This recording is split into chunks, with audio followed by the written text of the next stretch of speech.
share screen biar Ya. teman-teman bisa nyimak gitu.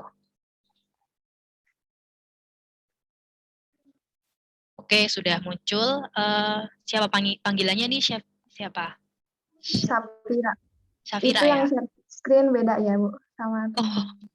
oke. Ya, silakan dimulai saja ya. Oh, ini hilang lagi screen-nya. Di-share lagi coba.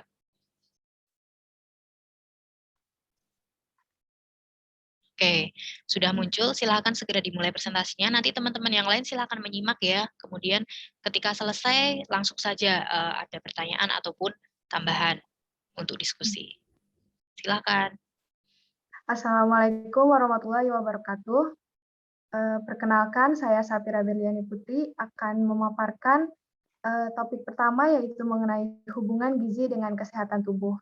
Kali ini saya mengambil jurnal yang berjudul Peranan Gizi dalam Kesehatan Reproduksi. Kesuburan atau fertilitas adalah dapat bekerjanya secara optimal organ-organ reproduksi baik pada pria maupun wanita, sehingga dapat melakukan fungsi fertilisasi dengan baik.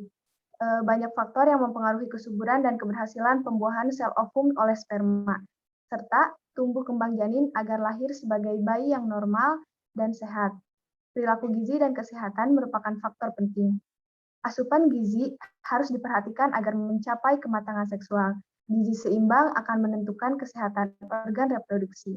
Berikut beberapa zat gizi yang berperan dalam kesehatan reproduksi. Yang pertama yaitu karbohidrat. Ketika premenstruasi, remaja mengalami penurunan nafsu makan akibat hormon estrogen. Selama fase luteal, terjadi peningkatan asupan makanan atau energi. Akan tetapi, remaja cenderung mengonsumsi gizi dan langsung akan menyebabkan tubuh kekurangan zat gizi, makro maupun mikro. Apabila keadaan tersebut berlangsung terus-menerus, maka akan mempengaruhi fungsi organ tubuh dan terganggunya fungsi reproduksi seperti gangguan menstruasi. Selanjutnya ada protein. Protein, unit pembangun dari protein adalah asam amino. Arginin adalah asam amino yang berfungsi memperkuat daya tahan hidup sperma dan mencegah kemandulan. Sumber arginin dari bahan makanan adalah ikan, ayam, kacang-kacangan. Kedelai dan hasil olahan seperti tempe dan tahu merupakan sumber fitoestrogen. Konsumsi tahu membantu merangsang produksi hormon estrogen selama menstruasi, sehingga dapat mengurangi peradangan serta kram menstruasi. Selanjutnya ada lemak. Tubuh seorang wanita harus mempunyai simpanan lemak dalam bentuk jaringan adipose sebagai persiapan menyusui. Menstruasi wanita tidak akan teratur jika tidak memiliki simpanan lemak 20% dari total berat badannya. Asam lemak esensial seperti asam lemak omega 3 dibutuhkan tubuh sekitar 3% dari energi total. Wanita dengan asam lemak omega 3 rendah cenderung mengalami nyeri haid. Ikan tuna dan salmon mengandung asam lemak omega 3. Selanjutnya ada vitamin A. Vitamin A merupakan zat gizi larut dalam lemak.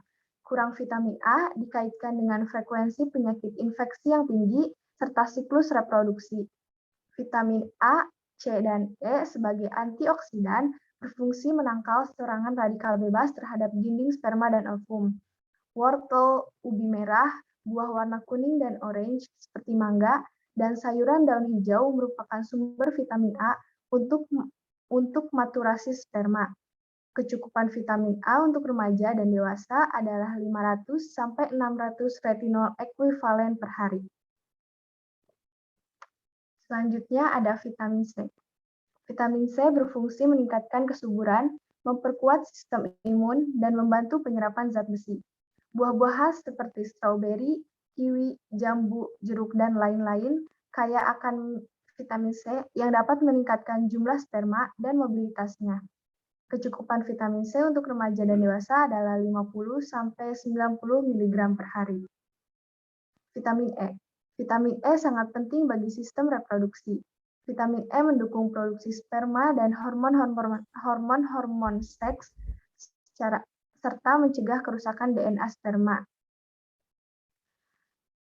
Studi menunjukkan bahwa kerusakan pada DNA sperma dapat menyebabkan infertilitas. Vitamin E sebagai antioksidan dapat mencegah kerusakan DNA sperma. Sumber utama vitamin E adalah minyak tumbuh-tumbuhan, terutama minyak kecambah, gandum, dan biji-bijian seperti biji labu kuning.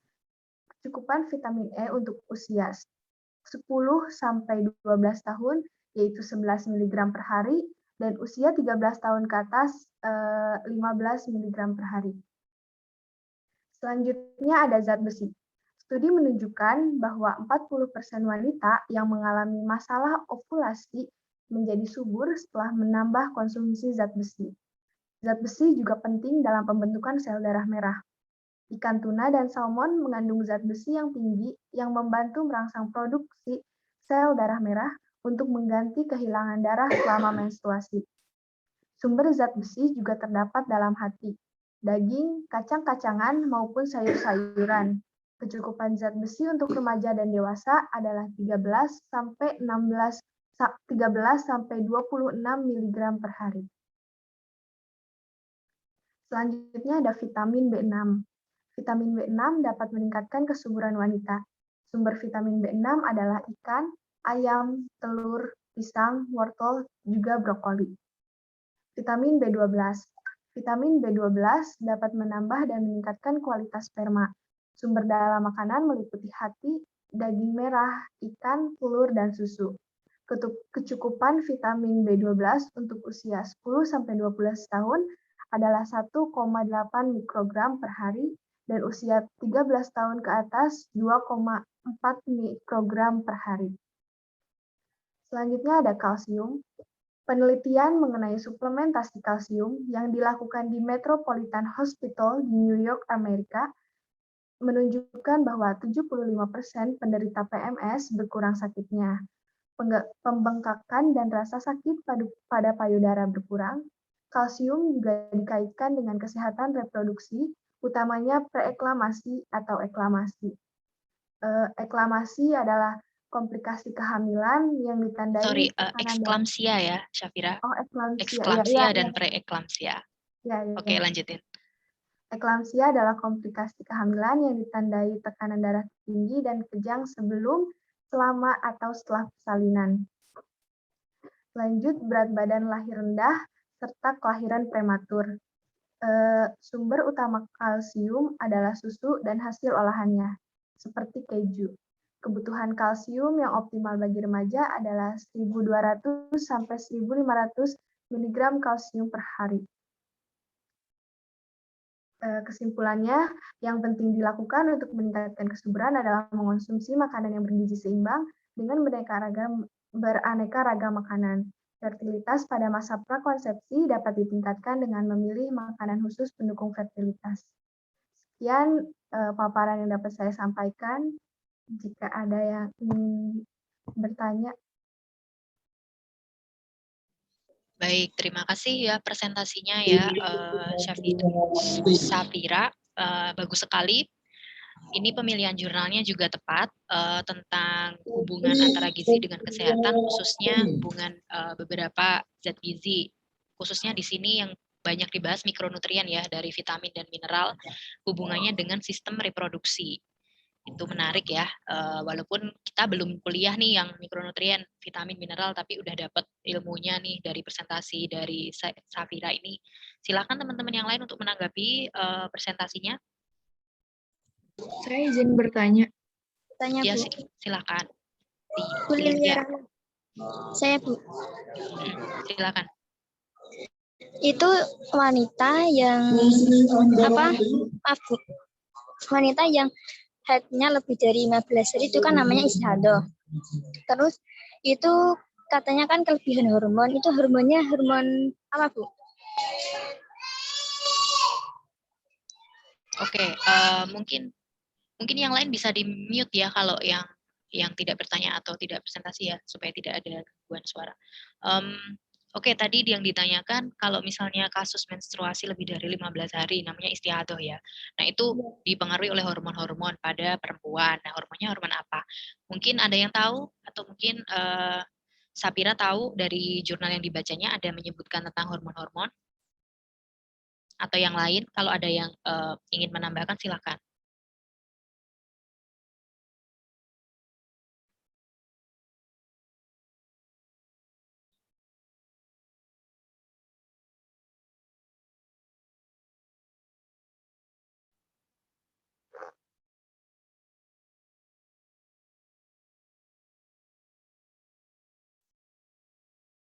Silahkan.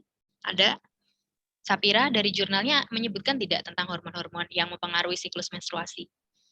Hormon estrogen. Lalu ada hormon apa lagi?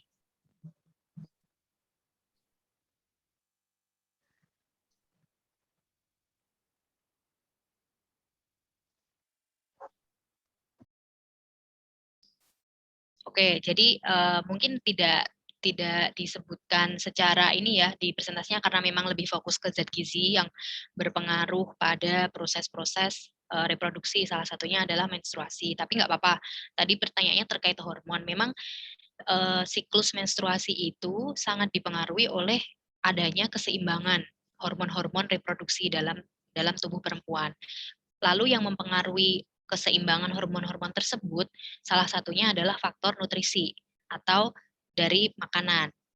Karena banyak tadi ya yang sudah dipaparkan, banyak sekali vitamin dan mineral yang berhubungan dengan pembentukan hormon-hormon itu. Kemudian ada asam lemak juga gitu, asam lemak jenuh, asam lemak tak jenuh, ada omega 3, omega 6 itu ya tadi banyak sekali yang memang secara langsung mereka itu mempengaruhi pembentukan hormon-hormon reproduksi yang akhirnya berpengaruh pada siklus menstruasi.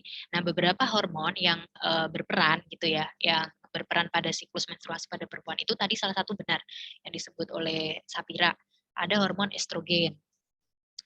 Lalu yang kedua ada hormon progesteron yang dia bisa merangsang lapisan dinding rahim gitu untuk menebal. Ketika menstruasi itu kan terjadi penebalan pada dinding sel pada rahim, lalu karena dia tidak dibuahi dia akhirnya luruh gitu kan ya.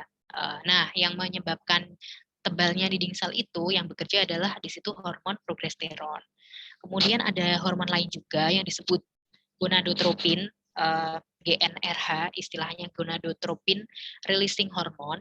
Itu salah satu hormon juga yang apa namanya fungsinya itu untuk merangsang kelenjar yang ada di otak. Jadi kan kalau kita membicarakan hormon itu memang sangat kompleks ya teman-teman, kayak nggak cuma di sistem reproduksinya saja, tapi yang ngatur hormon itu ada juga yang pusatnya itu di kelenjar yang ada di otak. Salah satu contohnya adalah kelenjar pituitari gitu. Nah itu dia dirangsang sama hormon yang namanya gonadotropin itu untuk akhirnya mengeluarkan hormon lain yang akan bekerja pada sistem menstruasi. Ada banyak sekali. Kalau kita bicarakan ini ada banyak hormonnya. Tadi sudah saya sebutkan 3. Kemudian yang lain ada ada hormon FSH, ada hormon LH gitu ya. Ada follicle stimulating hormone, ada luteinizing hormone juga. Nah, nanti kalau misalnya ingin tahu lebih jauh tentang hormon-hormon ini, kalian bisa baca sendiri, bisa cari literatur sendiri untuk hormon-hormon yang berpengaruh pada menstruasi atau pada sistem reproduksi yang lain gitu. Tapi karena kali ini kita fokusnya ke zat gizi yang berperan, maka saya tidak akan menjelaskan secara panjang lebar tentang hormon itu. Hanya sebagai gambaran saja tadi ya, yang hormon-hormon yang sudah saya sebutkan. Gitu ya. Bagaimana tadi yang bertanya Lilia sudah mendapatkan gambaran? Ya Bu, tapi itu kalau istihadohnya per bulan kan habis head itu toh, per bulan dia itu mengeluarkan darah itu terus selama misal ya 3 bulan berturut-turut dia mengeluarkan darah head istihadoh itu, tapi itu menyebabkan penyakit ya Bu? Kalau itu saya kurang tahu ya, jujur saja saya kurang tahu karena kalau misalnya proses seperti itu sudah termasuk kelainan. Mungkin ada kelainan atau gangguan di sistem reproduksinya sehingga sorry, sehingga dia apa namanya mengeluarkan darah itu terus-menerus sampai waktu yang lama. Karena kalau misalnya sistem reproduksi kita normal, itu kan menstruasi hanya sekitar 1 minggu gitu ya, dengan siklus kurang lebih 28 hari, itu yang normal. Nah kalau misalnya sudah sampai seperti itu, Berarti kan dia artinya ada gangguan atau ada kelainan di sistem reproduksinya. Atau bisa juga karena ada kelainan hormon di dalam tubuhnya. Nah, kalau saya ditanya apakah itu menyebabkan penyakit lain ataupun bahaya atau tidak, ya saya kurang tahu. Kalau ada kasus seperti itu harus periksa ke dokter spesialis kulit dan kelamin akhirnya untuk diperiksa ataupun ke dokter kandungan biasanya. Gitu ya. Kalau untuk menjawab penyakit yang terkait itu jujur saja saya kurang tahu untuk hal ini gitu, Lilia. Terima kasih, Bu. Ya, sama-sama. Oke, ada yang ingin bertanya lagi yang lain terkait Ya, Ibu. presentasi pertama? Oke, Diva, silakan. Jadi kan tadi Safira ada ngejelasin tentang yang ini, yang karbohidrat. Ketika premenstruasi, remaja mengalami penurunan nafsu makan akibat hormon estrogennya. Terus ada yang selama fase luteal terjadi peningkatan asupan makanan atau energi. Nah, sebenarnya fase luteal itu terjadi waktu kapan sih? Terima kasih. Silakan ditanggapi. Kalau di sini ini ya, di karbohidrat, kalau selama fase luteal itu biasa terjadi peningkatan asupan makan atau energi, gitu ya, pada remaja. Mungkin ada yang ingin menanggapi, itu kapan terjadinya biasanya? Fase luteal itu terjadi pada fase menstruasi wanita. Pada menstruasi wanita itu terdapat 4 fase yang dialami, yaitu fase menstruasi, fase folikuler, fase ovulasi, dan fase luteal. Fase luteal ini dialami ketika folikel yang telah pecah mengeluarkan sel telur, kemudian akan membentuk korpus luteum yang memicu peningkatan hormon progesteron untuk mempertebal lapisan dinding. Fase ini ditandai dengan gejala seperti payudara membesar, muncul jerawat, badan terasa lemas, menjadi mudah marah atau emosional. Oke, itu penjelasan dari Sapira ya untuk fase-fase dari menstruasi, salah satunya fase luteal di mana sering terjadi peningkatan nafsu makan di fase ini. Tadi sudah dapat jawabannya belum, Diva? Ya, sudah, Ibu. Ya, jadi biasanya memang ini ya rata-rata sih, tapi biasanya respon setiap orang itu beda. Tapi biasanya fase luteal ini kan terjadi di awal-awal sebelum mens gitu, ketika muncul gejala PMS atau premenstrual syndrome. Nah, itu biasanya sampai hari pertama mens. Nah, di sebagian besar kasus, itu biasanya di fase ini memang terjadi peningkatan nafsu makan. Mungkin kalian bisa cek ke diri kalian sendiri ya. Kalau misalnya pas PMS, itu kalian nafsu makannya meningkat atau tidak gitu. Biasanya ada craving atau craving itu apa ya? Kecenderungan untuk keinginan untuk mengkonsumsi jenis-jenis makanan tertentu pada fase seperti ini. Contohnya ada yang ketika fase luteal ini nafsu makan meningkat, mereka ingin mengkonsumsi makanan-makanan yang manis, misalnya seperti misalnya coklat, lalu apa ya susu gitu. Kadang ada ya yang seperti itu. Tapi balik lagi respon setiap orang itu beda-beda gitu. Ini hanya fase dan gejala yang secara umum terjadi pada perempuan. Oke, ada lagi yang ingin ditanyakan? Izin bertanya. Ya, silakan Akmal. Boleh slide-nya ke yang vitamin B6. Tadi di sini Sapira kan dijelasin vitamin B6 itu dapat meningkatkan kesuburan wanita. Sumber vitamin B adalah ikan, ayam, telur, pisang, wortel, brokoli. Kalau misalkan kan ini manfaatnya kan untuk kesuburan wanita. Kalau misalkan manfaat untuk laki-laki itu apa? Untuk vitamin B6 dalam kesehatan reproduksi. Terima kasih. Silakan dijawab. Kalau ada yang lain yang ingin menambahkan juga boleh, tidak harus Sapira ya. Manfaat vitamin B6.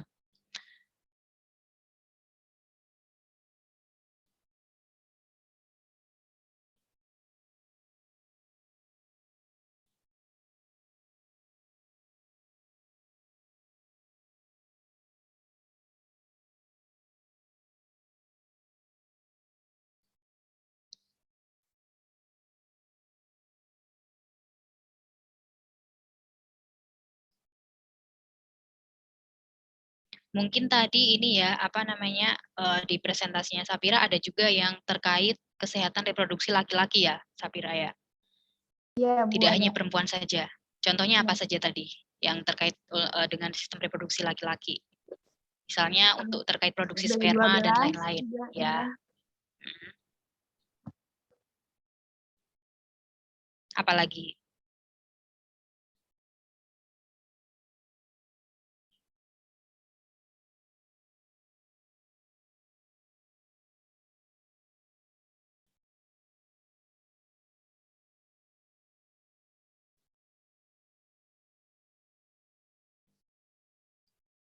Oke, baik ya. Jadi kalau vitamin B6 itu memang banyak untuk manfaat ke reproduksi untuk perempuan ya. Tapi untuk laki-laki ada juga beberapa vitamin yang berfungsi untuk meningkatkan sistem reproduksi. Contohnya untuk sperma dan lain-lain ya.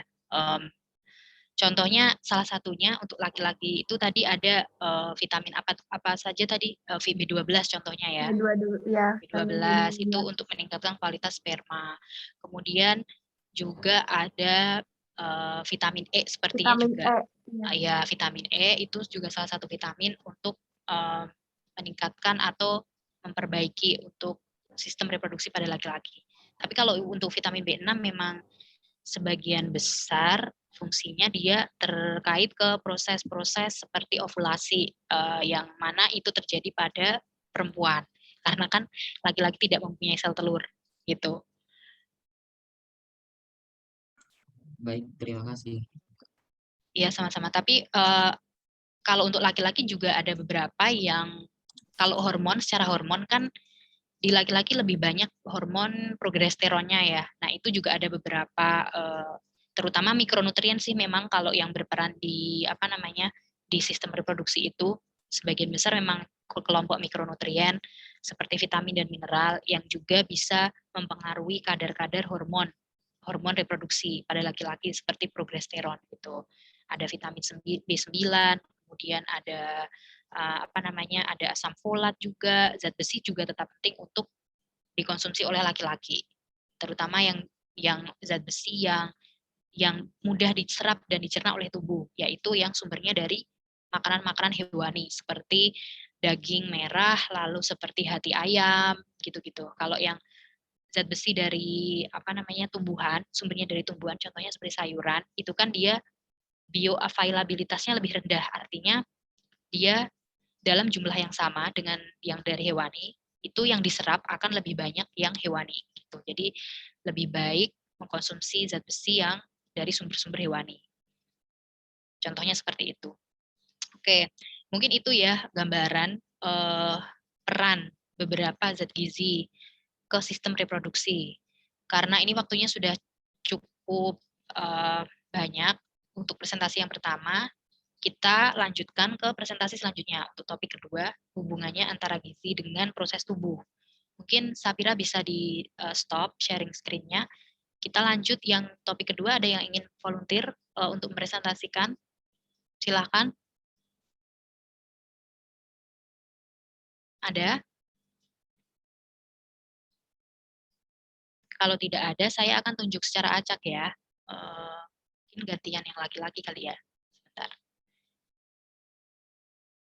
Rifki ada?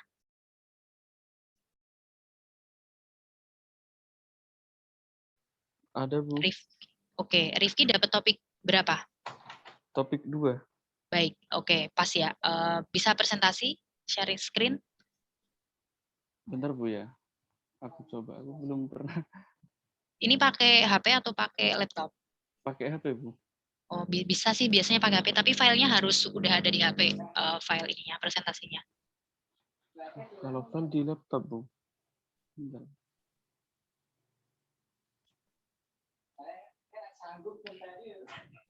Kalau misalnya yang pakai HP mungkin next time bisa disiapkan juga ya file presentasinya dipindah di HP gitu biar bisa di share screen. Mungkin kalau sambil nunggu ada yang lain yang udah ready belum? Bisa topik 3 ataupun topik 4 gitu, nggak apa-apa di nggak urut nggak apa-apa. Ada yang udah ready bisa share screen? Bu, topik 3. Akmal ya? Iya, Bu. Oke, siap. Silakan Akmal dulu nggak apa-apa. Nanti Rifki disiapkan ya. Nanti topik yang kedua, nanti Rifki presentasi setelah Akmal. Iya, Bu. Oke. Oke, udah muncul. Silakan dimulai ya, Akmal.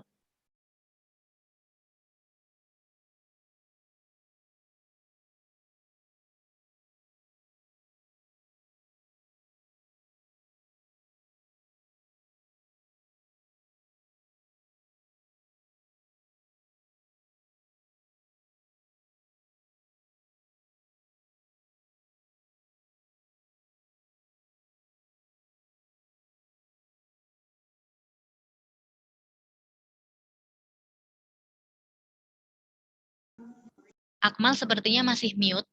Tolong di-unmute dulu.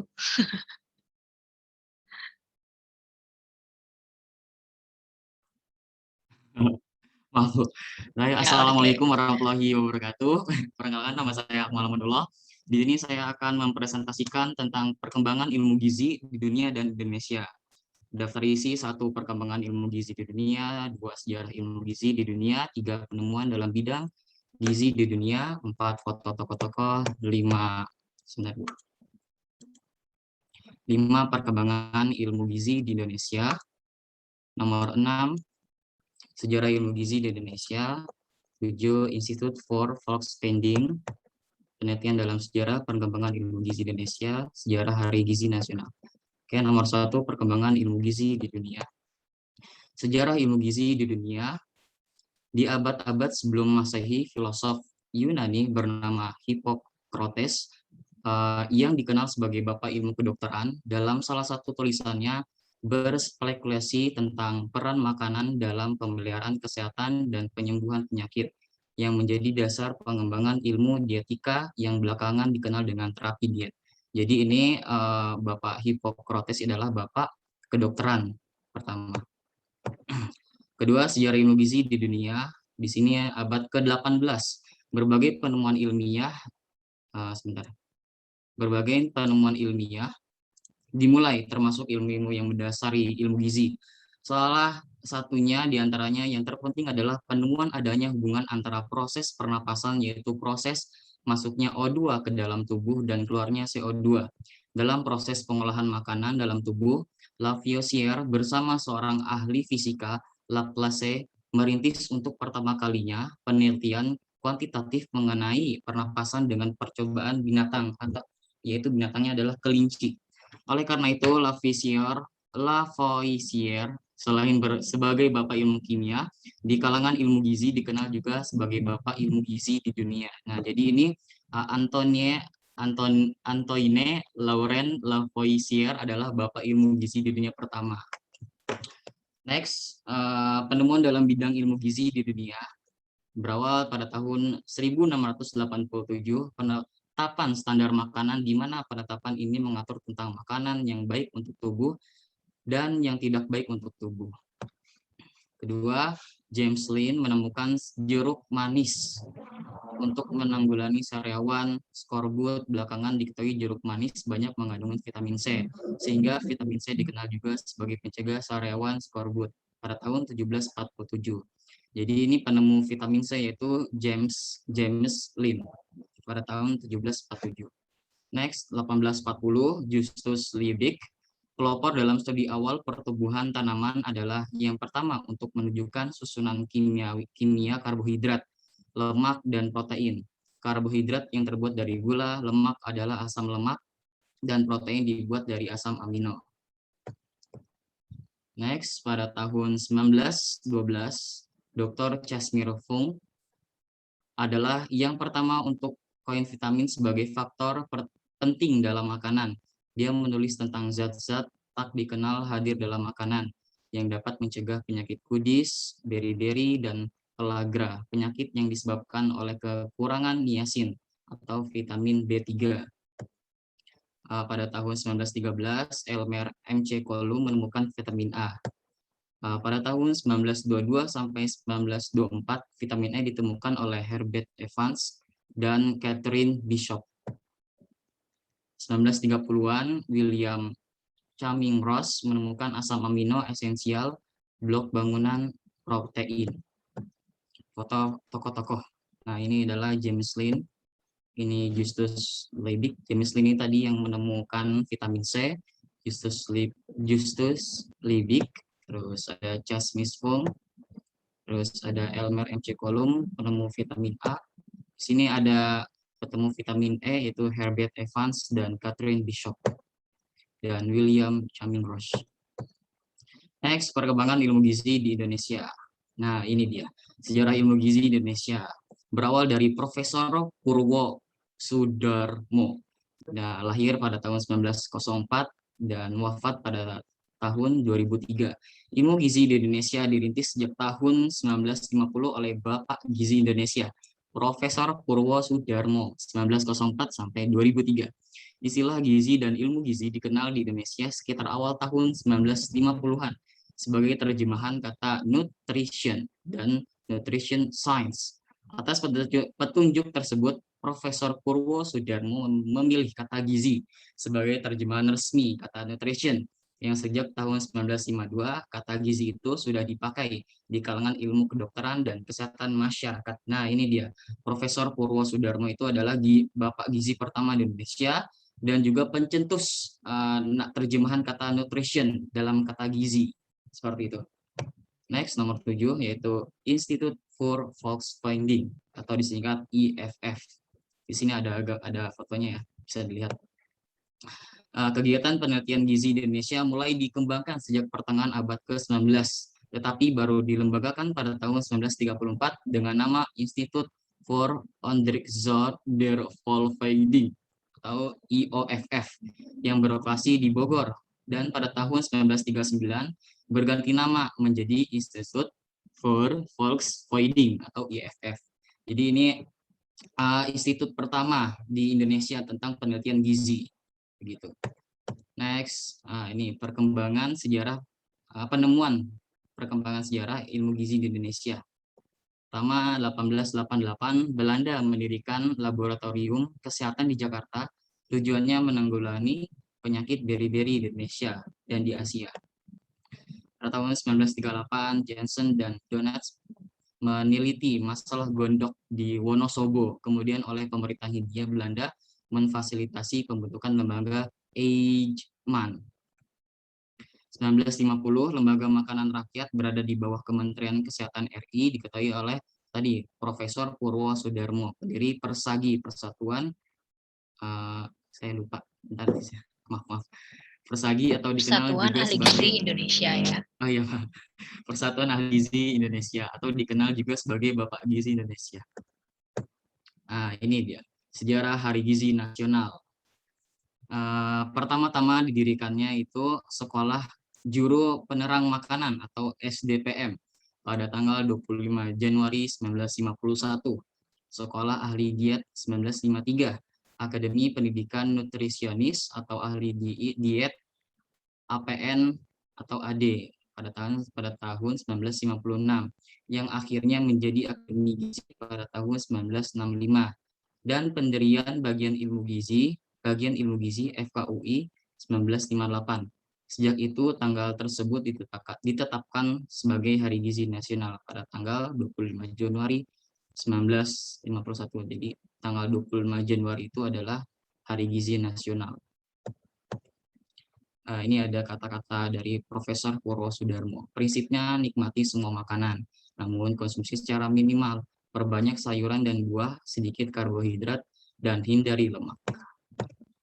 Terima kasih.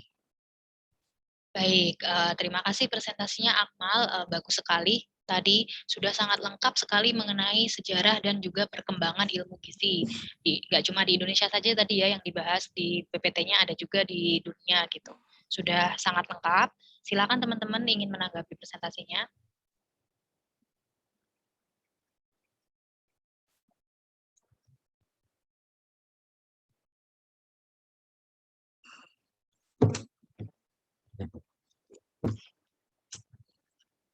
Ada yang ingin bertanya atau menanggapi?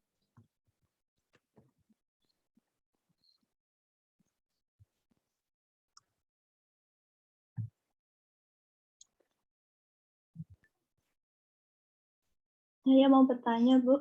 Silakan. Langsung saja. Penyakit beri-beri itu penyakit apa ya? Terima kasih, Bu. Ada yang bisa menjawab?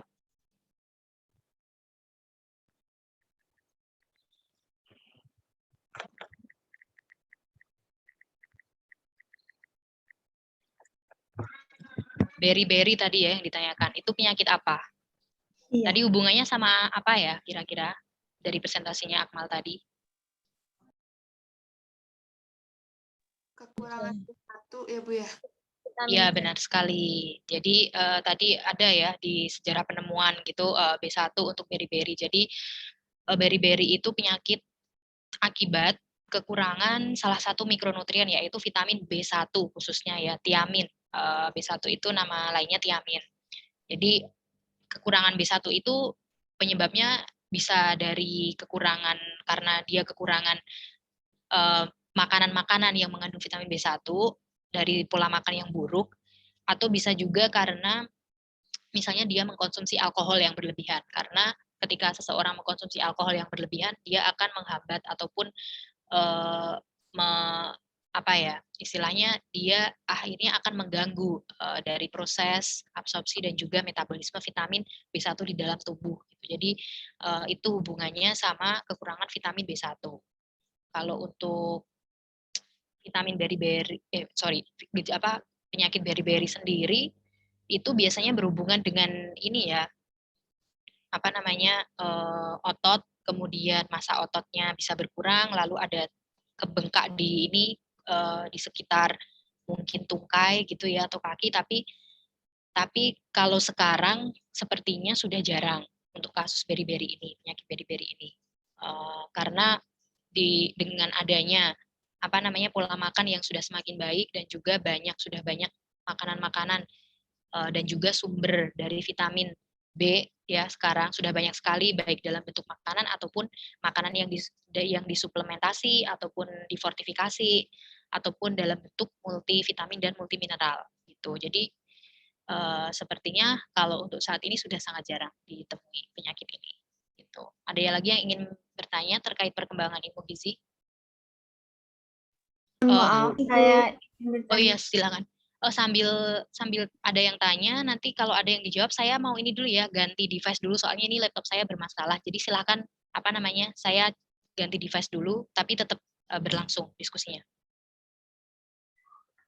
Kalau organisasi Persagi itu awal yang mencetuskan atau yang mendirikannya itu siapa ya? Terima kasih. Tadi Persagi ya, Persatuan Ahli Gizi Indonesia. Itu pencetusnya adalah ini, Profesor Purwo Sudarmo juga gitu. Sama dia pencetus Persagi Indonesia.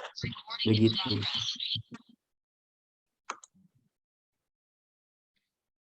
Ini Lembaga Makanan Rakyat berada di bawah Kementerian Kesehatan RI, diketuai Profesor Purwo Sudarmo, pendiri Persagi. Jadi ya itu tadi Profesor Purwo Sudarmo adalah pendiri Persagi. Begitu, Nuri Amalia. Kalau awal berdirinya gimana ya? Awal berdirinya itu pada tahun 1950. Gitu. Oke, tadi sudah dijawab ya untuk sejarah dari Persagi sendiri ya oleh Akmal. Ya. Jadi Persagi itu sampai sekarang masih ada ya teman-teman. Jadi ketika nanti kalian lulus, nanti kalian bisa bergabung, mendaftar sebagai anggota Persagi atau Persatuan Ahli Gizi Indonesia. Dan Persagi itu ada pengurusnya di setiap daerah. Jadi misalnya ada Persagi pusat dan ada Persagi daerah. Jadi ketika misalnya kalian tinggal di daerah Semarang gitu. Jadi nanti di wilayah Semarang itu akan ada pengurus Persagi sendiri gitu yang masuk ke Persagi Jawa Tengah. Jadi itu sampai sekarang memang organisasi Persatuan Ahli Gizi ya asosiasinya ya Persagi itu gitu. Sampai sekarang pun saya sendiri juga merupakan anggota Persagi gitu ya. Jadi nanti ketika teman-teman sudah lulus, kalian akan masuk ke keanggotaan Persagi ini. Dan biasanya ada pengurus-pengurusnya. Dan kalau misalnya kalian pernah lihat misalnya iklan webinar ataupun seminar seperti itu. Nah, itu kadang Persagi yang mengadakan. Jadi sampai sekarang memang organisasi ini memang yang menjadi wadah untuk para ahli gizi di Indonesia. Itu ya. Oke. Ada yang lagi yang ingin ditanyakan terkait sejarah ilmu gizi? Bu, Ini izin tadi bertanya, Bu. Oh ya, silahkan. Itu kan terkait tadi penemuan vitamin ya, Bu. Vitamin itu kan ada A, B, C, dan yang lainnya kan. Nah, kenapa vitamin B itu ada B1, B3 gitu, Bu? Kenapa enggak kayak ada huruf baru gitu, Bu? Maksudnya itu karena ada kemiripan unsur atau kemiripan fungsi atau bagaimana ya, Bu? Oke. Kenapa B nggak dibuat satu aja gitu ya, tapi ada B1 sampai B12 ya kalau vitamin B. Iya, Bu. Oke, mungkin ada yang punya ide kenapa gitu. Kenapa penemunya menamainya seperti itu? Ada yang punya ide? Kalau saya ya jujur saya nggak tahu ya kenapa penemunya mengklasifikasikannya seperti itu gitu, kayak nggak dibuat dengan nama baru gitu ya. Tapi mungkin kalau misalnya saya coba untuk dinalar gitu ya, mungkin karena vitamin B itu dari B1 sampai B12 itu secara molekuler mungkin mereka memiliki kemiripan. Tapi kenapa dibedakan? Maksudnya kenapa ada B1, B2, dan seterusnya? Itu karena fungsinya beda-beda. Jadi setiap vitamin B itu fungsinya beda gitu. Jadi kayak misalnya vitamin B3 gitu, niacin, itu dia banyak terlibat di proses metabolisme energi. Lalu ada vitamin B1 yang kalau kekurangan dia bisa muncul beri-beri gitu. Lalu ada vitamin seperti B12, tuh asam folat yang dia berfungsi ke misalnya pembentukan jaringan pada janin ketika di dalam kandungan. Jadi memang fungsi setiap vitamin B itu beda-beda. Jadi mungkin menurut saya dia dilihat dari fungsinya yang sangat beda gitu, sehingga dia tidak dijadikan satu hanya vitamin B saja. Seperti itu sih kalau dia dari fungsinya. Tapi kalau balik lagi kenapa dari awal dibuat seperti itu, tidak dibuat huruf baru ya saya juga kurang tahu. Mungkin ada teman lain yang atau yang pernah baca mungkin ya tentang sejarah penemuan vitamin B bisa menambahkan kalau ada yang tahu. Mungkin kandungannya juga, sumber vitaminnya juga berbeda, Bu. Ya bisa, kalau dilihat dari sumber vitaminnya memang beda-beda, tapi kan satu jenis makanan itu dia mengandung banyak banyak, jenis zat gizi ya. Jadi tidak ada satu jenis makanan yang, bisa memenuhi semua kebutuhan zat gizi gitu. Jadi kalau dilihat dari sumbernya bisa overlap sih, kayak misalnya satu jenis makanan tapi dia juga mengandung vitamin B1, juga B3 dan B yang lain, gitu. Jadi Oh kalau iya, Bu. menurut saya lebih ke beda di fungsinya, di fungsi di setiap vitamin itu. Walaupun bisa diperoleh dari bahan makanan yang sama, tapi fungsi setiap vitamin B itu berbeda-beda. Tuh. Oke ya. Mungkin itu. Nanti kalau misalnya masih ingin tahu tentang perkembangan ilmu gizi terkait presentasinya Akmal bisa langsung tanya ke Akmal ya. Tapi karena waktunya terbatas, sekarang kita beralih ke presentasi selanjutnya. Yang kedua, tadi yang tertunda sempat tertunda. Eh, Rifki sudah siap belum untuk presentasi topik kedua?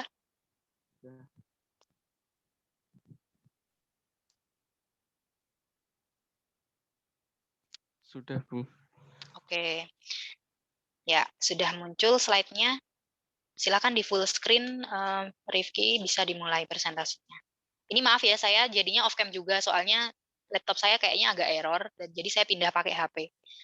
Saya off cam. Nama saya Rifki Raffi Santoso. Saya akan materi hubungan gizi dengan proses tubuh. Yang pertama, pengertian tentang gizi. Ilmu gizi atau nutrition science adalah ilmu yang mempelajari tentang makanan. Hubungannya dengan kesehatan optimal. Kata gizi diambil dari bahasa Arab, yaitu giza yang berarti makanan. Zat gizi atau nutrition adalah ikatan kimia yang diperlukan oleh tubuh untuk berfungsi sebagai penghasil energi, membangun dan memelihara jaringan serta mengatur proses kehidupan.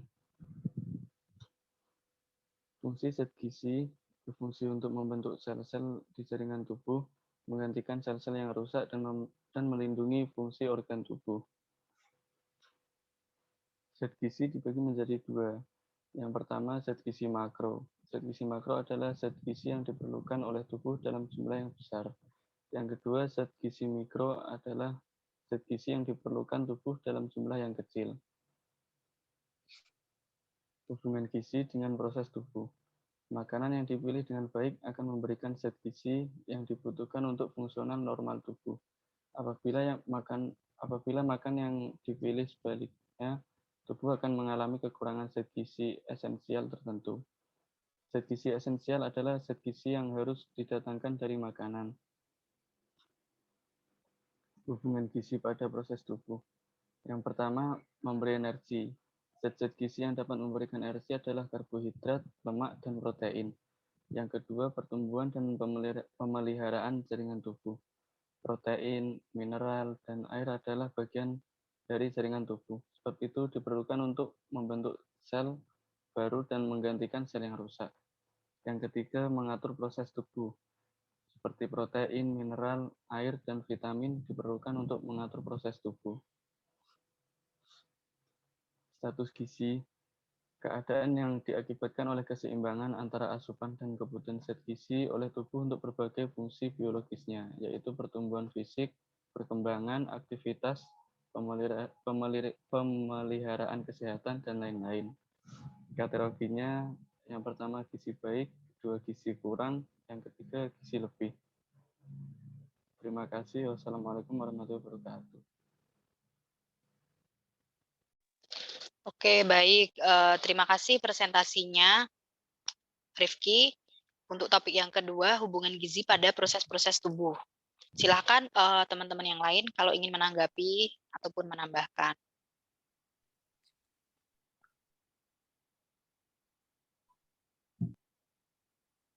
Terkait dengan gizi dan proses tubuh.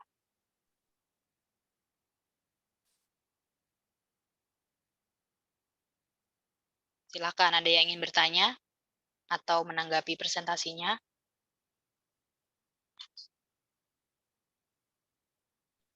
Ibu izin bertanya. Ya, silahkan. Itu yang kategori, itu kan ada gizi baik, gizi kurang, gizi lebih. Nah, itu kira-kira contohnya apa aja ya? Maksudnya, kenapa bisa gizi baik, kenapa bisa gizi kurang, kenapa bisa gizi lebih, gitu. Terima kasih. Oke, tentang kategori status gizi. Ada gizi baik, ada gizi kurang, ada gizi lebih. Itu pengkategoriannya berdasarkan apa? Ada yang tahu atau mungkin siapa tadi yang presentasi, Rifki bisa memberikan jawaban kalau pernah baca-baca tentang status gizi? Kategorinya itu ditentukan berdasarkan apa?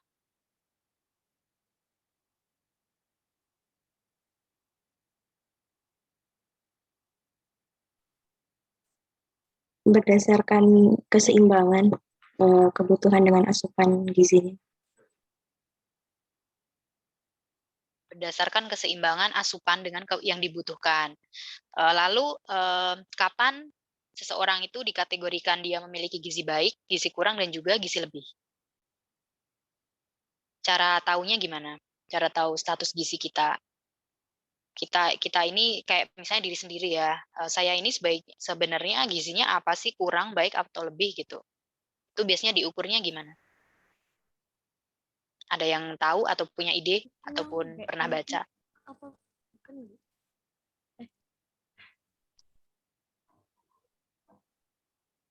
Oke, mungkin saya tambahkan ya, saya jelaskan.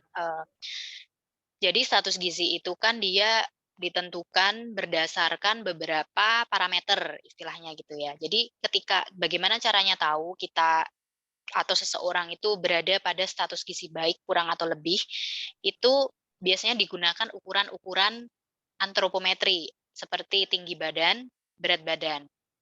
Jadi saya kasih contoh untuk orang dewasa.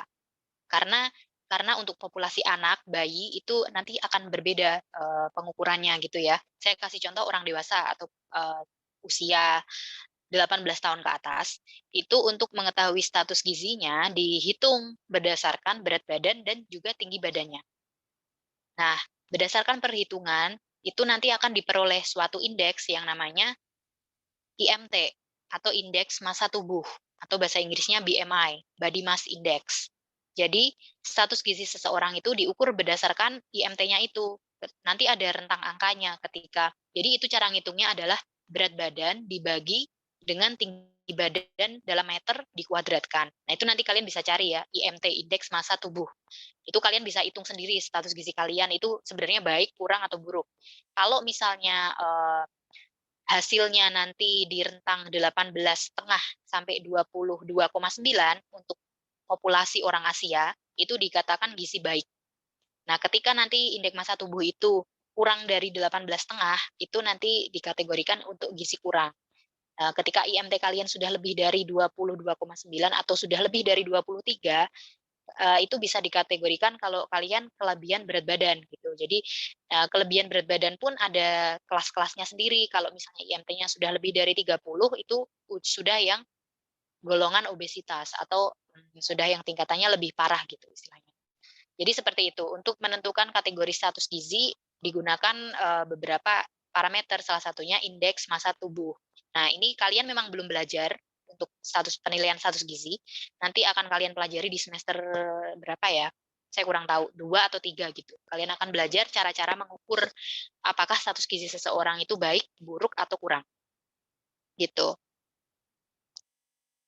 Tapi prinsipnya tadi benar yang dijawab salah satu teman kita ya, tentang keseimbangan. Jadi adanya gizi kurang dan gizi lebih itu karena adanya ketidakseimbangan antara asupan energi yang masuk dan yang kita pakai gitu. Akhirnya kan kalau misalnya kita kurang, akhirnya gizinya juga kurang. Kalau misalnya asupannya berlebih tapi tidak diimbangi dengan penggunaan energi yang berlebih juga, akhirnya nanti akan gizi lebih. Seperti itu. Tentang status gizi. Oke, ada yang ingin tanya lagi untuk materi yang kedua ini? Iya, Bu. Silakan. Tadi kan dijelaskan tentang zat gizi mikro dan makro kan.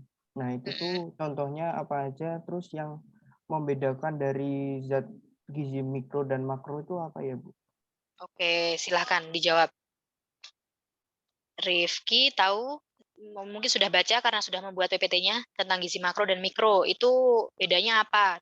Terus sumbernya apa? Yang termasuk ke gizi makro apa, mikro apa? Teman lain bisa membantu ya kalau ada yang tahu.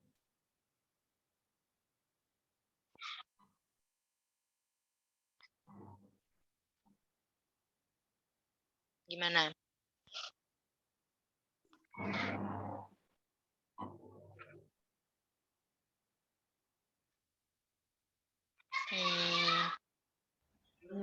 Kalau yang makro itu tubuh membutuhkan asupan yang banyak, Bu.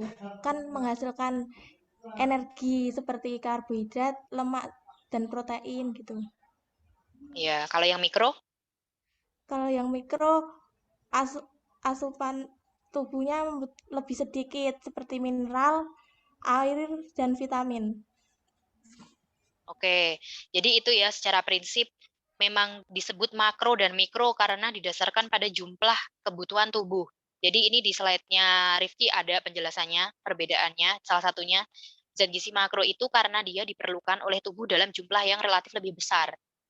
Dan jadi tadi contohnya sudah disebutkan juga ada karbohidrat, protein, dan lemak. Itu sudah benar. Jadi yang termasuk ke dalam gizi makro itu karbohidrat, protein, dan lemak. Karena tubuh kita membutuhkan 3 zat tersebut dalam jumlah yang relatif cukup besar. Tuh. Kemudian untuk zat gizi mikro itu kecil ya artinya. Jadi artinya dia diperlukan oleh tubuh dalam jumlah yang relatif lebih sedikit atau lebih kecil. Contohnya tadi sudah benar ada vitamin dan mineral. Nah, tapi air. Kira-kira air masuk ke mikro atau makro? Menurut kalian? Makro. Oke ya, air masuk ke makro karena dia diperlukan dalam jumlah yang besar di tubuh kita, sekitar 60% lebih ya tubuh kita ini komposisinya dari air. Dan juga air itu bisa kita temui dalam bahan makanan dalam jumlah yang cukup besar juga. Misalnya dalam buah-buahan gitu kan kandungan airnya beda-beda ya, tapi selalu ada kandungan airnya gitu. Nah, tapi yang perlu kalian perhatikan, ada beberapa literatur yang tidak memasukkan air ke dalam zat gizi makro. Alasannya kenapa? Karena zat gizi makro lain seperti karbohidrat, protein, dan lemak, mereka menyediakan energi untuk tubuh kita, sedangkan air tidak. Jadi air memang dibutuhkan dalam jumlah yang besar, tetapi air itu tidak menyumbang energi atau kalori dalam tubuh kita. Gitu ya. Jadi kalau misalnya kalian menemukan literatur yang tidak memasukkan air ke dalam gizi makro, alasannya karena itu. Karena dilihat dari sumbangan energinya dia tidak ada energinya. Seperti itu. Tapi kalau misalnya harus dikelompokkan ya air berarti lebih cocoknya ke makro karena dia dibutuhkan dalam jumlah yang besar. Sudah jelas untuk gizi makro dan mikro ya? Sudah, Bu. Terima kasih. Oke, kalau sudah mungkin kita lanjutkan ya ke ini tadi yang belum topik berapa ya? 4.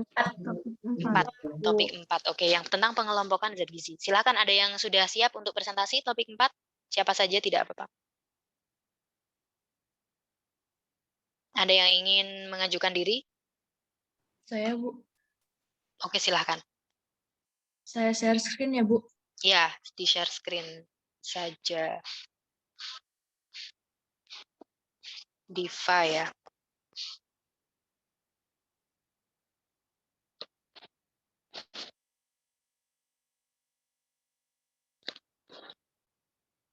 Sudah terlihat, Bu?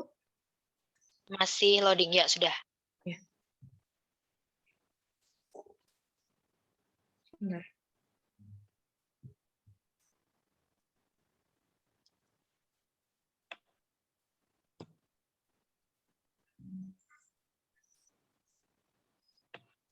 Saya mulai ya, Bu? Ya, silakan dimulai. Assalamualaikum warahmatullahi wabarakatuh.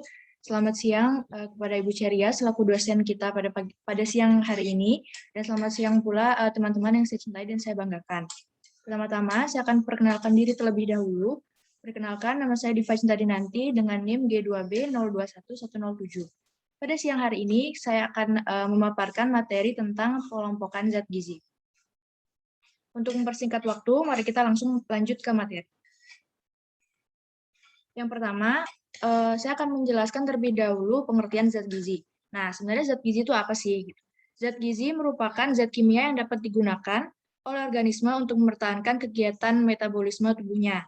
Jadi, zat gizi ini merupakan kegiatan metabolisme ini mencakup kegiatan penyediaan energi, pertumbuhan, terus ada proses perkembangbiakan serta pembaruan jaringan. Nah, zat gizi ini juga digunakan tubuh untuk fungsi fisiologis normal atau untuk mekanisme kerja sistem organ tubuh yang lain. Lalu selanjutnya ada pengertian zat gizi menurut para ahli yang saya ambil di sini menurut Sunita Al-Matsir. Beliau mengatakan bahwa zat gizi adalah ikatan kimia yang diperlukan tubuh untuk melakukan fungsinya, yaitu menghasilkan energi, membangun, memelihara jaringan, serta mengatur proses-proses jaringan. Nah, ini zat gizi dibagi berdasarkan fungsinya itu dibagi menjadi 3. Yang pertama ada sumber zat tenaga. Nah, sumber zat tenaga ini fungsinya untuk menunjang aktivitas sehari-hari. Bisa ditemukan dalam padi-padian, umbi-umbian, tepung-tepungan. Terus yang kedua ada sumber zat pengatur.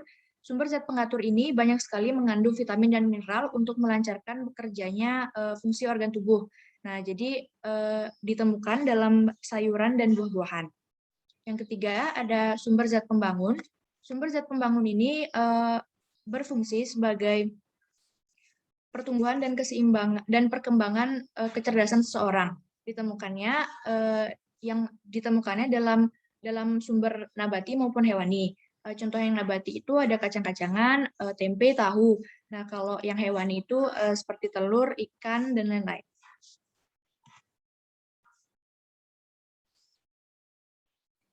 Lanjut ke pengelompokan zat gizi. Pengelompokan zat gizi dikelompokkan menjadi 5 berdasarkan jurnal yang saya baca, yaitu dari Poltekkes Jogja. Yang pertama ada karbohidrat, yang kedua ada lemak, yang ketiga ada protein, yang keempat ada vitamin, dan yang kelima ada mineral. Kita akan bahas satu persatu. Yang pertama ada karbohidrat. Nah, karbohidrat ini merupakan zat gizi makro yang meliputi gula, pati, dan serat. Seperti yang Bu Sheria tadi sudah jelaskan, zat gizi makro itu merupakan zat yang memerlukan banyak untuk tubuh kita, zat yang memerlukan asupan yang banyak untuk tubuh kita. Nah, karbohidrat ini mencakup gula dan pati yang memasuki energi berupa glukosa. Nantinya glukosa ini akan menjadi sumber energi utama untuk sel-sel darah merah, otak, dan sistem saraf pusat. Nah, berdasarkan sifatnya, gula, pati, dan serat ini berbeda sifatnya. Gula ini cepat diserap yang nantinya akan langsung bisa dijadikan sumber energi. Sedangkan kalau pati ini susah diserap karena dia harus dipecah dulu oleh enzim pencernaan, lalu setelah dipecah akan menjadi gula, nah nanti gula itu yang akan menjadi sumber energi. Sedangkan serat itu dia tidak bisa dicerna karena dia memang tidak bisa dipecah oleh enzim pencernaan. Oleh karena itu, serat berfungsi sebagai memberikan rasa kenyang dan mendorong untuk proses buang air besar yang sehat. Karbohidrat ini ditemukan di makanan sehari-hari kita seperti beras, umbi-umbian, dan lain-lain. Yang kedua ada protein. Protein merupakan komponen struktur utama seluruh sel tubuh dan berfungsi sebagai enzim, hormon, dan molekul-molekul penting lainnya. Protein ini juga menyediakan asam-asam amino esensial untuk membangun sel-sel tubuh maupun sumber energi. Nah, protein ini juga disebut sebagai penyedia bahan baku dan disebut juga sebagai zat pembangun. Protein ini bisa kita temukan dalam daging dan telur. Terus jika protein ini kan dibangun dengan asam-asam amino. Nah, jika tubuh kita menggunakan asam-asam amino tersebut tidak seimbang dan tidak sesuai dengan tempatnya, maka itu akan berpengaruh juga pada protein, dan protein tersebut akan mempengaruhi pada kerja organ tubuh kita yang lain. Selanjutnya ada lemak. Lemak merupakan zat gizi makro yang mencakup asam lemak dan trigliserida. Nah, lemak ini merupakan zat gizi padat yang penting untuk menjaga keseimbangan energi dan berat badan. Lemak juga menyediakan medium untuk penyerapan vitamin-vitamin larut lemak seperti vitamin A, vitamin D, vitamin E, dan vitamin K.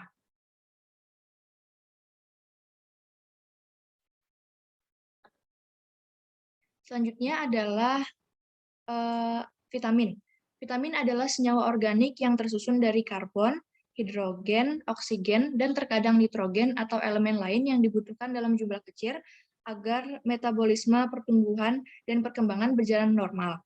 Nah, vitamin ini dibagi menjadi dua, seperti yang kita ketahui, ada vitamin larut lemak, yaitu vitamin A, D, E, dan K, dan vitamin larut air, yaitu vitamin C dan B kompleks, seperti B1, B2, B3, dan seterusnya. Nah, vitamin ini banyak sekali ditemukan di sayuran dan buah-buahan. Selanjutnya ada mineral. Mineral merupakan komponen anorganik yang terdapat dalam tubuh manusia.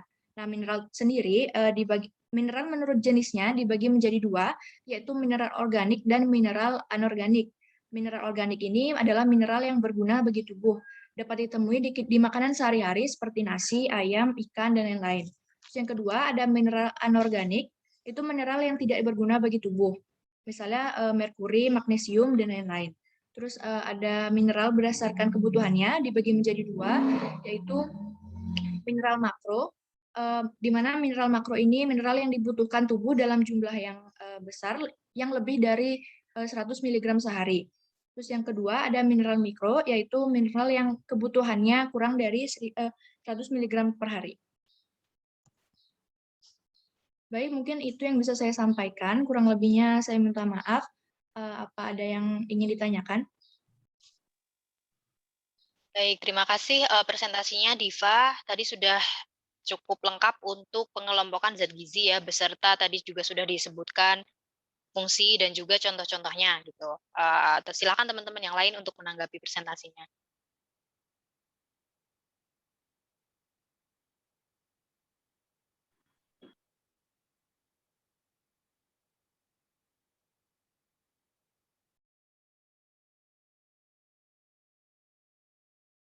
Silakan, ada yang ingin bertanya, menambahkan?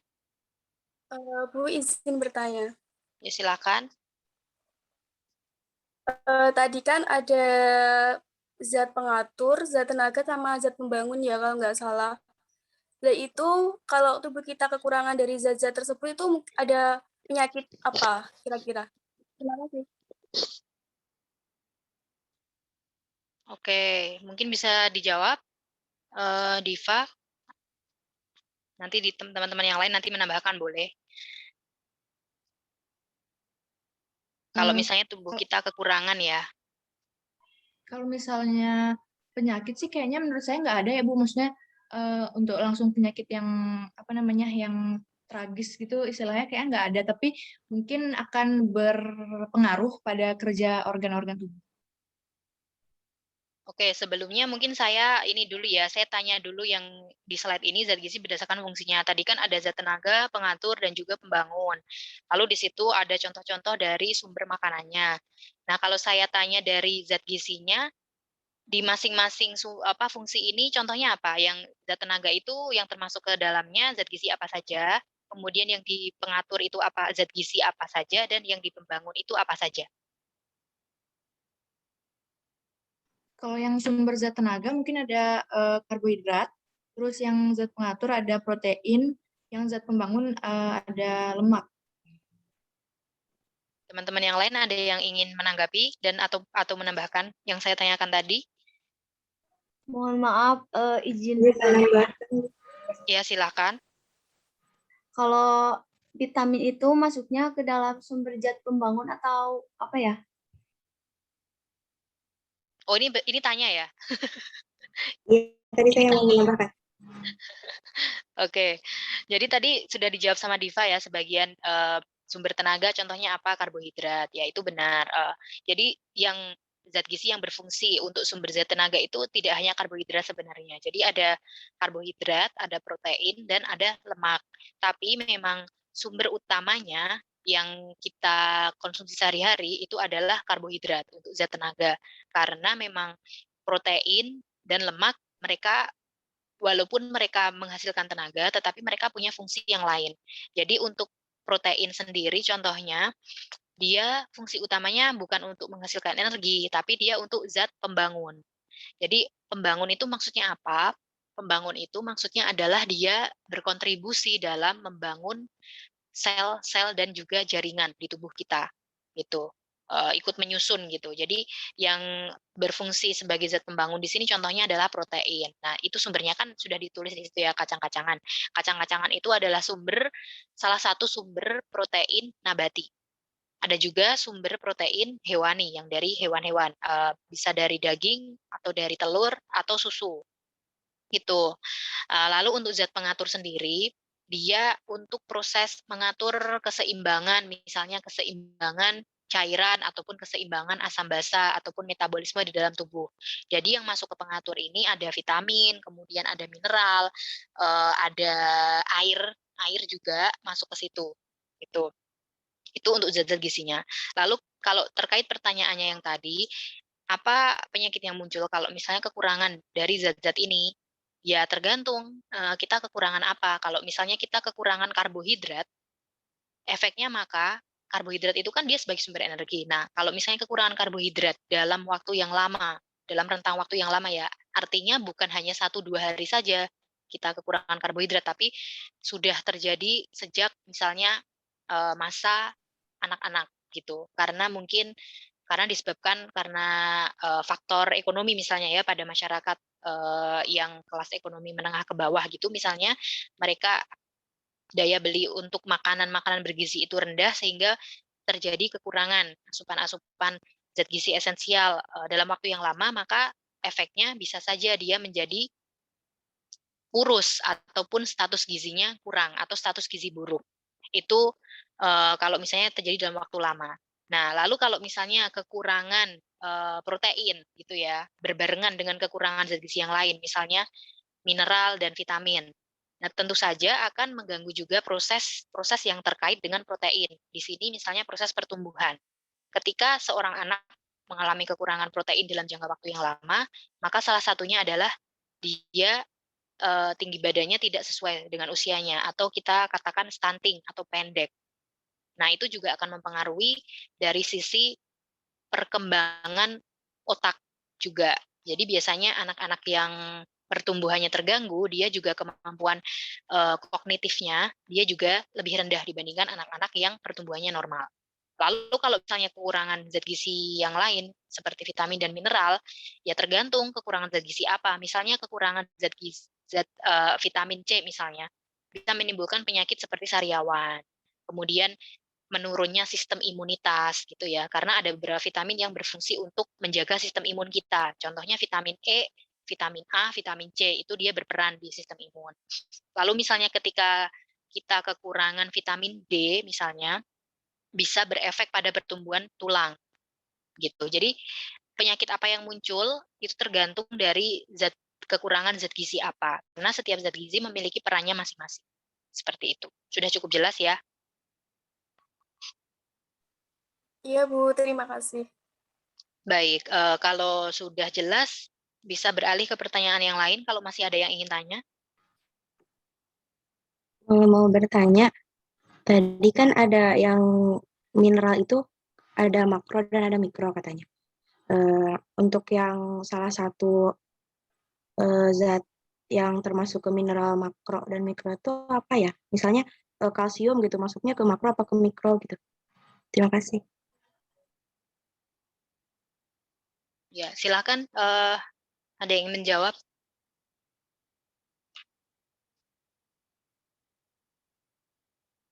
Mungkin tadi dari presentasinya Diva ada tidak ya dari referensinya tentang mineral makro dan mikro itu apa saja contohnya?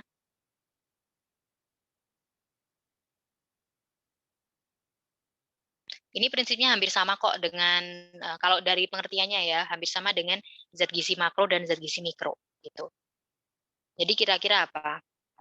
Kalau zat mineral makro berarti dia apa berarti? Yang paling banyak dibutuhkan. Iya benar. Jadi prinsipnya sama dengan zat gizi makro mikro tadi ya. Mineral juga sama. Dia bisa dikelompokkan menjadi dua kelompok. Ada mineral makro, ada mineral mikro. Itu dilihat dari jumlah yang dibutuhkan oleh tubuh. Jadi ada beberapa jenis mineral yang dibutuhkan dalam jumlah relatif lebih banyak dan lebih sedikit. Kalau lebih banyak berarti dia masuk ke makro. Kalau dibutuhkan hanya dalam jumlah yang sangat sedikit, dia masuk ke mikro. Contohnya apa? Ada yang tahu atau pernah baca? Contohnya kalau misalnya makro itu ada fosfor, ada kalsium juga. Terus kalau yang mikro ada yodium sama mangan kalau nggak salah. Ya, itu beberapa contoh tadi sudah benar ya yang disebutkan. Jadi mineral-mineral yang dibutuhkan dalam jumlah banyak itu salah satunya tadi fosfor. Kemudian kalsium ya, karena kalsium itu penting untuk proses-proses salah satunya selain untuk menjaga kepadatan tulang atau kesehatan tulang, kalsium itu juga dibutuhkan ketika terjadi luka pada tubuh. Itu kan tubuh akan menyembuhkan luka sendiri ya, kayak apa? Dalam proses penyembuhan luka itu ada yang namanya proses pembekuan darah. Sehingga kalau misalnya bagian tubuh kita terluka dan berdarah, itu kan dia kalau tubuh kita normal dia akan berhenti sendiri pendarahannya. Nah, itu ada peran ada peran kalsium di situ di proses pembekuan darah. Contohnya seperti itu. Jadi kalsium itu dibutuhkan dalam jumlah yang relatif besar untuk golongan mineral. Lalu yang lain lagi ada natrium atau sodium. Natrium atau sodium ini banyak terdapat di garam dapur itu kan garam dapur itu rumus kimianya NaCl ya. Jadi natrium klorida. Natrium itu dibutuhkan dalam jumlah yang cukup besar juga karena fungsinya banyak di dalam tubuh gitu. Salah satunya untuk regulasi tekanan darah atau hipertensi gitu ya. Kalau kelebihan bisa muncul penyakit tekanan darah tinggi atau hipertensi. Itu kalau kelebihan natrium. Lalu ada juga magnesium. Mineral magnesium itu juga termasuk ke golongan mineral makro. Kemudian untuk yang mikro, itu tadi yang dikasih contohnya yodium. Itu terkait dengan kerja-kerja hormon tiroid, itu dibutuhkan dalam jumlah yang relatif kecil sekali, tapi itu esensial. Maksudnya dibutuhkan dalam jumlah sedikit, tetapi kalau itu tidak ada, efeknya akan sangat terasa bagi tubuh gitu ya. Contohnya adalah yodium. Lalu contoh lain ada selenium. Selenium, kemudian ada karena selenium itu dia banyak dibutuhkan di proses-proses seperti pembentukan DNA dan lain-lain. Jadi di metabolisme di tingkat seluler untuk selenium itu. Itu beberapa contohnya. Jadi nanti kalian akan belajar lebih dalam di mata kuliah gizi dasar ini di topik mineral ke depannya gitu. Untuk saat ini mungkin sekedar informasi saja ya, belum terlalu detail untuk membahasnya, nggak apa-apa, karena nanti ada sesinya sendiri. Oke, itu ya mungkin presentasinya cukup sekian ya, karena waktunya sudah cukup ini juga, 11 udah hampir setengah 12. Jadi sisa waktunya akan saya gunakan untuk menyampaikan tugas yang kedua untuk pertemuan kelas diskusi minggu depan. Gitu. Sebentar saya share screen dulu.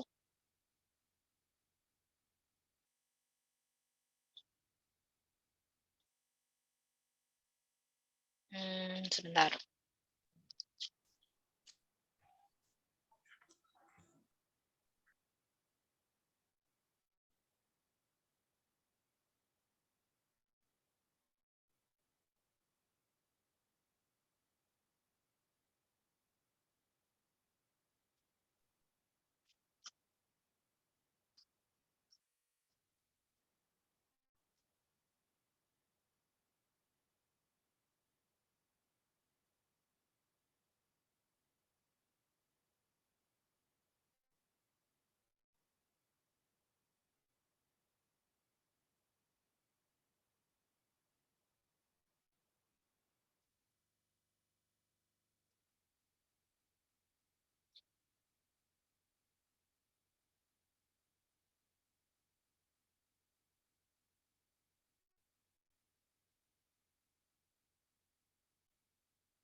Sebentar ya teman-teman, ini ada filenya ternyata kalau lewat HP harus dijadiin PDF dulu ya. Saya tak buka dengan device satu.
Sudah muncul belum ya?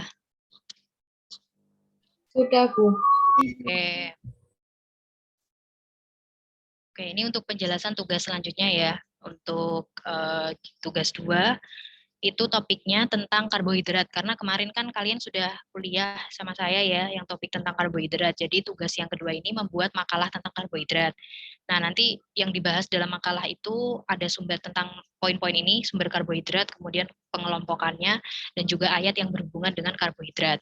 Kalian cari ayat-ayat dalam Islam gitu ya, dalam Al-Quran yang berhubungan dengan karbohidrat apa. Lalu ketentuan untuk tugas yang kedua ini dikerjakan secara berkelompok, sesuai dengan kelompok yang sudah dibagi, lalu nanti dikumpulkan dalam bentuk PDF maksimal sehari sebelum jadwal presentasi. Berikutnya, ke link ini, jadi yang kelas B berarti yang bawah. Ini soalnya dipisah ya, kelas A dan kelas B. Nah, untuk ketentuan tugasnya, perhatikan ketentuan umum penulisan. Nah, ini sebenarnya saya kasih ketentuan supaya nanti seragam gitu dan rapi gitu ya hasilnya. Singkat, padat, dan jelas, membuat makalahnya tidak perlu terlalu bertele-tele, yang penting poinnya dibahas di situ. Penulisannya juga diperhatikan supaya seragam. Saya tentukan di sini untuk menggunakan font Arial dengan size 11 dan spasinya 1,5. Kemudian untuk format makalahnya nanti halaman judul yang pertama, lalu bab 1 pendahuluan. Pendahuluan berisi latar belakang, rumusan masalah, dan juga tujuan. Yang ketiga, bab 2-nya nanti pembahasan. Jadi pembahasan ini inti dari poin-poin yang dibahas di makalahnya.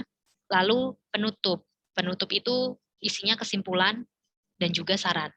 Yang terakhir adalah daftar pustaka yang memuat referensi-referensi yang kalian ambil untuk menyusun makalah. Kemudian nanti bagian pembahasan ini, intinya, ini kan inti dari makalahnya ya, pembahasan. Nah, itu nanti kalian buat PPT yang mencakup ringkasan isi dari makalah itu, yang digunakan untuk presentasi nanti minggu depan gitu. Jadi yang di-upload ke Drive itu yang PDF saja, yang bentuk full-nya, bentuk full makalahnya. Untuk PPT-nya kalian siapkan, tapi kalian tidak perlu upload ke Drive. Nah, untuk referensi ini sekedar untuk referensi ya, kalian bisa cari referensi lain bagaimana cara menulis makalah. Tapi ini saya kasih contoh 2 ini yang cukup mudah strukturnya dan juga cukup mudah untuk dipahami gitu. Lalu biasanya kan makalah itu ada kata pengantar dan daftar isinya, tapi untuk tugas ini tidak perlu. Jadi kalian hanya langsung saja seperti yang tadi saya sampaikan di slide sebelumnya, seperti ini formatnya. Kemudian nanti kalau sudah, ketika kalian upload di Drive, tolong namanya diganti. Jadi seperti ini ya, tugas 2, IGD, kelas B, kelompok berapa. Biar nama filenya sama sehingga saya lebih mudah untuk ngeceknya gitu, kelompok mana saja yang sudah mengumpulkan. Nah, sebelumnya seharusnya ini ya untuk kelas diskusi ke depan, harusnya satu kelas seperti ini pelaksanaannya dibagi menjadi 2 kelompok karena harusnya ada 2 dosen yang mengampu diskusi. Jadi saya dan Bu Sofi untuk yang materi ini harusnya ya. Tapi hari ini dengan saya semua karena Bu Sofi ada agenda rapat sampai sore di rektorat, sehingga beliau menitipkan kepada saya untuk diskusinya dijadikan satu dengan saya semua gitu. Tapi nanti untuk kedepannya ketika Bu Sofinya available, nah nanti untuk di kelas diskusi seperti ini akan dibagi menjadi 2 kelompok lagi gitu. Jadi setengahnya sama saya dan setengahnya dengan Bu Sofi. Itu ya. Ini untuk penugasan yang kedua. Sudah cukup jelas, apakah ada yang ingin ditanyakan untuk tugas kedua?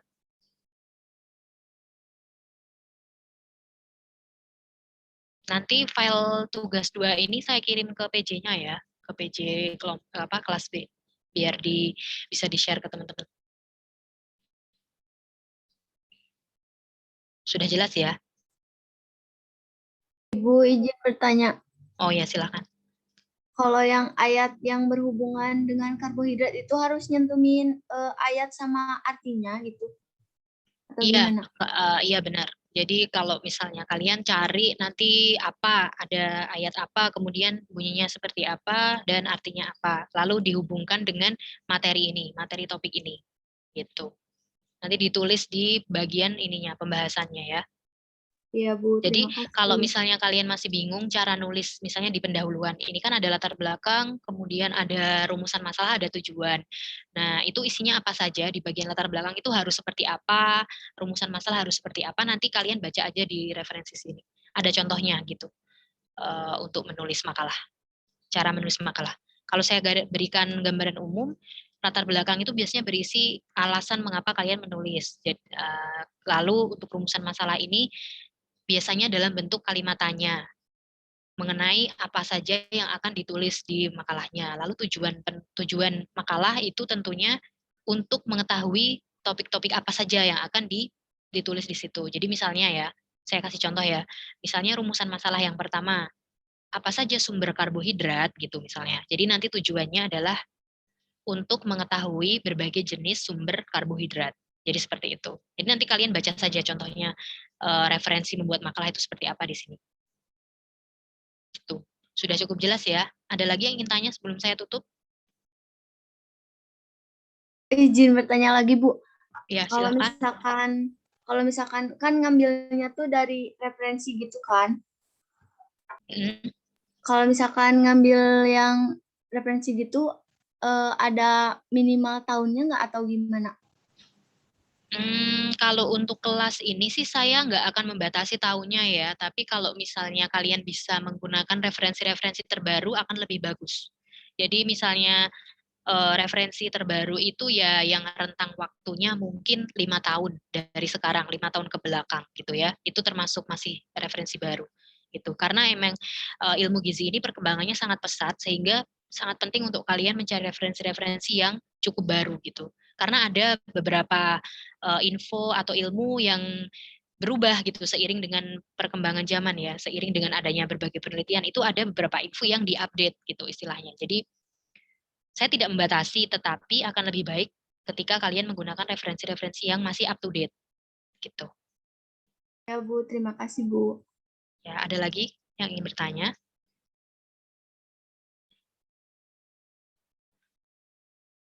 Kalau tidak ada, saya cukupkan pertemuan ini sampai di sini. Kalau misalnya nanti ada pertanyaan di luar jam kuliah, silakan menghubungi saya via email. Itu ya. Semoga apa yang kita diskusikan hari ini bisa bermanfaat untuk teman-teman semuanya. Kalau ada salah dalam dalam memandu diskusi kali ini, saya minta maaf. Saya akhiri, wabillahi taufiq wal hidayah. Wassalamualaikum warahmatullahi wabarakatuh. Waalaikumsalam warahmatullahi wabarakatuh. Terima kasih Bu.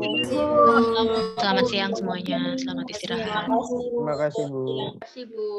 Terima kasih Bu.